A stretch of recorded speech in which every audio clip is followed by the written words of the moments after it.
आता है, रंग बनाने के काम आता है। जो भक्तों के वीरान जीवन में रंग भर दे वो कौन है? केशव मुनि है। क्या है? जो भक्तों के वीरान जीवन में रंग भर दे वो केशव मुनि है। जो भक्तों के पतझड़ से जीवन को नंदनवन बना दे, गुलशन बना दे, वो कौन है? केशव मुनि हुआ करते हैं। तो पहला तो केशु का मतलब पलाश का फूल है और दूसरा केशव। हम गुरु चरणों में प्रणाम। हम सभी को अपने जीवन में एक किताब मिली है और उसके पहले 3 पन्ने की वो किताब है जिसका पहला पन्ना पहले से डिसाइड है क्या क्या लिखा जाएगा। उसको नॉट चेंजेबल, उसको कोई चेंज नहीं कर सकता, कोई नहीं बदल सकता।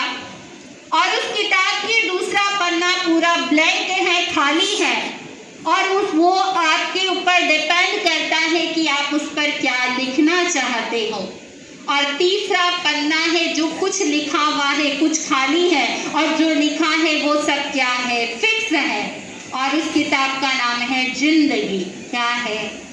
जिंदगी उस किताब का नाम है जिसके पहले पन्ने पर जन्म लिखा हुआ है। आपका जन्म कहाँ होगा, आपका जन्म किस परिवार में होगा, आपका जन्म किस परिस्थिति के अंदर होगा, आपका जन्म किस हालातों में होगा, वो कोई भी आप चेंज नहीं कर सकते हो। वो पिछले जन्म से सब कुछ डिसाइड है। लिखा हुआ है कि हमारी इतनी उम्र में क्या होगी? मौत होगी। पर किस तरह से होगी? समाधि मरण के साथ में मौत होगी या कुत्तों के जैसी मौत होगी? ये कौन डिसाइड करेगा? हमारा दूसरा पन्ना डिसाइड करेगा। आपके घर पे भी बहुत सारी बुक्स होगी, परंतु कुछ बुक्स ऐसी होती है जो आगम होती है। शास्त्र को संभाला जाता है, भगवत गीता को संभाला जाता है, भगवती सूत्र को संभाला जाता है, पर जो रद्दी होती है उसको क्या कर दिया जाता है?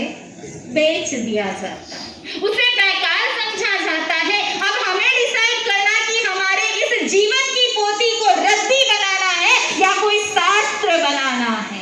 ये दूसरा पन्ना डिसाइड हैं जो अपने जीवन के पन्ने पर संयम की इबादत लिख देते हैं, जो अपने जीवन के पन्ने पर शास्त्र लिख देते हैं, शास्त्र के अनुसार प्रभु आज्ञा को लिख देते हैं, वो क्या हो जाता है? जीवन महाग्रंथ हो जाता है, वो जीवन आगम बन जाता है। और जो अपने जीवन के पन्ने पर काम वासना की आड़ी तिरछी रेखाएं खींचा करता है, जो अपने जीवन के इस पन्ने पर भोग वासना की गंदी बातें लिखा, कहाँ की फालतू बातें लिख लेता है, उसका जीवन की किताब क्या हो जाती है?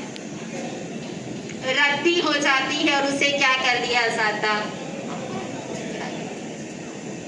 हाँ, घड़ी तो मैंने देख लिया, मेरे को पता चल गया कि उदयपुर वाले घड़ी दिखाने में से परिपूर्ण हो जाता है, उसका जीवन महाग्रंथ हो जाता है। और ऐसे ही एक महाग्रंथ का जीवन जैसा जीवन था और वो जीवन किसका था? तब सम्राट श्री केशव लाल जी महाराज साहब का। नाम बड़ा जबरदस्त है, केशव। कोई तो केशव सुंदरता थी, जिनके अंदर तप की शक्ति थी और जिनके अंदर ज्ञान की कृपा काष्ठा थी। ऐसे कौन थे? वो केशव मुनि जी महाराज थे। और उनके जीवन से आज हमको सीखना चाहिए, अपनी इस जीवन की किताब को सुंदर बनाना चाहिए। आज यदि 112वीं जन्म जयंती मनाने के लिए उपस्थित हुए हैं और संस्कारों की रक्षा की चिंता नहीं, तो सिर्फ क्या है? एक भीड़ इकट्ठी हो जाना, एक आपके घर परिवार का कोई रीति रिवाज तो होना चाहिए। माना कि संसार क्या चल रहा है, पता नहीं और चल रहा, लोग कहते संसार क्या हो गया, ऐसा बन चुका है।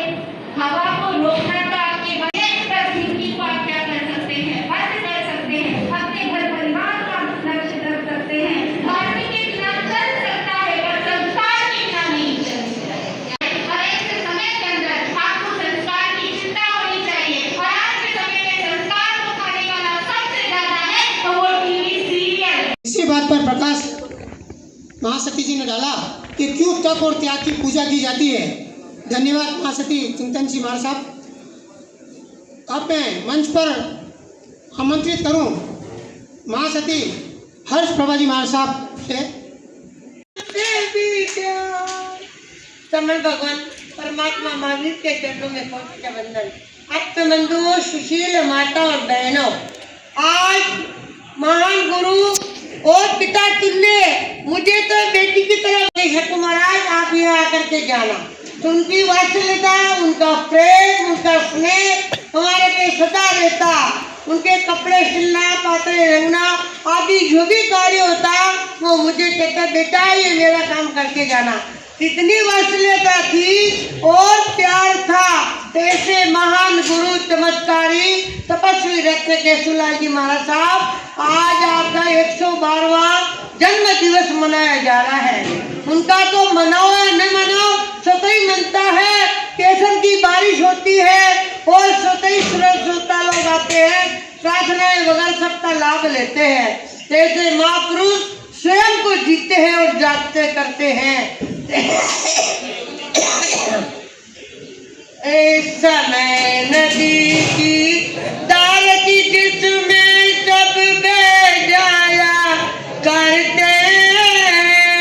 इस समय बड़ा तूफान प्रबल पर्वत झुक जाया करते हैं। अक्सर दुनिया के लोग समय में चक्कर खाया करते हैं, लेकिन कुछ ऐसे होते हैं जो इतिहास बनाया करते हैं। मनाने के लिए जनता अभी नहीं आई है, 11 बजे तक आएगी, क्योंकि मम्मम तो उसी समय होगा ना। भगवान की वाणी रात दिन नहीं सुनते हैं, और जब मम्मम तो कभी कभी मिलता है तो उसी समय आएगी। इसीलिए भगवान महावीर ने कहा धम्मो मंगलम मुक्तिदं अहिंसा संयम मोक्षो देवा तीर्थं नामं शान्ति जस्य धम्मे संयमनु। भगवान महावीर से पूछा हे प्रभु, धर्म मंगल उत्कृष्ट कैसे हैं? तो भगवान ने फरमाया कि गोदान धर्म उत्कृष्ट मंगल कब है? जिसका जीवन क्या है, धर्म के अंदर तल्लीन रहता है, धर्म के अंदर मग्न होता है, वही उत्कृष्ट होता है। कब होता है? 4 बातों का पालन करता है, अहिंसा, संयम, तप। इन बातों का पालन करेगा तो वो उत्कृष्ट धर्म कहलाएगा। मेरी आस्था और श्रद्धा के केंद्र समस्त चारित्रात्माओं के श्री चरणों में श्रद्धा वंदन। यहाँ विराजित महासाध्वी प्रखर वक्ता श्री मधु बालाजी महाराज साहब, नाम कितना सुंदर, मधु। तपस्वी राज श्री केशवलाल जी महाराज साहब की 112वीं जन्म जयंती के प्रसंग पर हम सभी लोग एकत्रित हुए। जब अंक मैंने सुना, आज से 112 वर्ष पूर्व जिन्होंने धरा पर जन्म लिया, 112, 1, 1 और 2। जब हम इनका योग करते हैं तो 1 + 1 + 2 तो मिलकर कितने होते हैं? 4 होते हैं। और 4 का अर्थ ये होता है कि तपस्वी राज श्री केशवलाल जी महाराज साहब ने अपने जीवन को जी करके जिस संयम की आराधना की, उसमें सम्यक ज्ञान, सम्यक दर्शन, सम्यक चारित्र और सम्यक तप की आराधना की। तो यह 4, 1, 1, 2 112वें इस जन्मदिन पर जब हम यहाँ उनके गुणगान के लिए पहुंचे, वैसे उनकी जीवनी के बारे में आपने मुझसे पहले सुन ही लिया है और आप जानते ही हैं, कहने की आवश्यकता नहीं। उदयपुर राजस्थान की धरती पर, जिलों की नगरी पर जिन्होंने जन्म लिया, कांतिलाल जी सालोगे केसरिया, हरे केसरिया केसरिया, आज हमारो मन केसरिया। सिकंदर की तरह हो तो उनकी बात निराली होती है। ऐसे हमारे माई शिवम साहब एक बार अनुमोदना जोरदार, अनुमोदना अनुमोदना अनुमोदना बारंबार। हरिहंते शरणं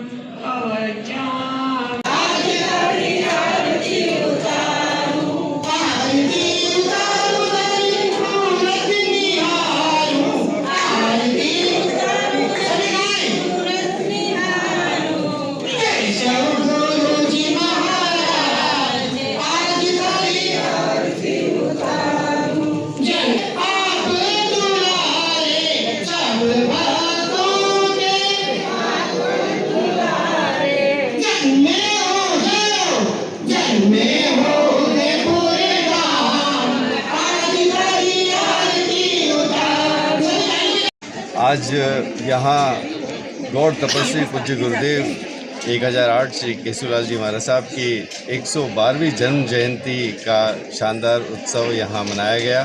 सभी धर्म प्रेमी बंधुओं ने और उनके भक्तों ने आनंद के साथ, आरती के साथ और सभी चारित्रिक आत्माओं के प्रवचन और जिन शासन के मार्गदर्शन के साथ ये शानदार जयंती उत्सव मनाया गया।